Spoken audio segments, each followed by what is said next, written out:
Live Tamil செய்திகள்.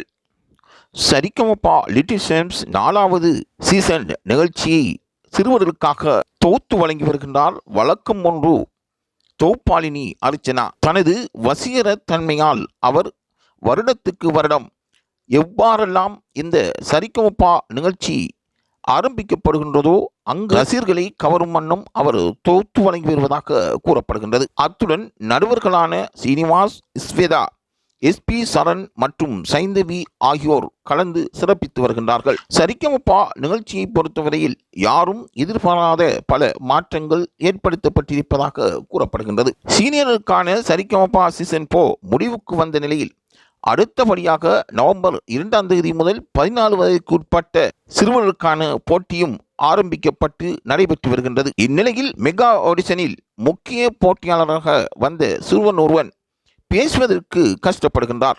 ஆனால் பாடல் பாடும் பொழுது மாத்திரம் அந்த சிறுவனின் வார்த்தைகள் மிகவும் துல்லியமாகவும் தெளிவாகவும் வெளிக்கொணரப்படுகின்றன. இந்த சம்பவம் நடுவர்கள் உட்பட பார்வையாளர்களையும் வியப்பில் ஆழ்த்தியிருக்கின்றது. சிறுவனின் துணிகரமான அந்த குரல் வளம் அவருக்கு திக்கு குரலாக இருந்தாலும் அவர் இவ்வாறு பாடுகின்றார் என்பதுவே பலரின் ஆச்சரியமான பார்வையாக இருக்கின்றது. SP சரண், நீ பாடலாக அனைத்தையும் பேசி என்கின்றார்.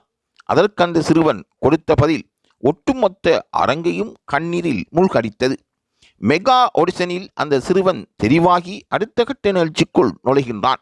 இனி வரும் காலங்களில் சிறுவன் எப்படி வாய்ப்பை பயன்படுத்தப் போகின்றார் என்பதுவே பலரின் கேள்விக்குறியாகும். ஆனால் விசேடமாக இந்த திக்குவாய் உள்ள சிறுவனுக்கு கொடுக்கப்பட்ட வாய்ப்பை பலராலும் அங்கு ஆச்சரியமாகவும் பார்க்கப்படுகின்றது. அவரின் தடுமாறிய குரல் சரிகமபா நிகழ்ச்சியில் துணிந்து வெளிக்கொணர்ந்ததால் நடுவர்களும் ஆச்சரியப்பட்டார்கள், பெற்றோர்களும் மகிழ்வடைந்தார்கள். ஆகவே இவ்வாறான திறமைசாலிகளுக்கு சரிகமபா அமைத்து கொடுத்த மேடையானது பலராலும் பாராட்டப்பட வேண்டிய ஒன்றாகும்.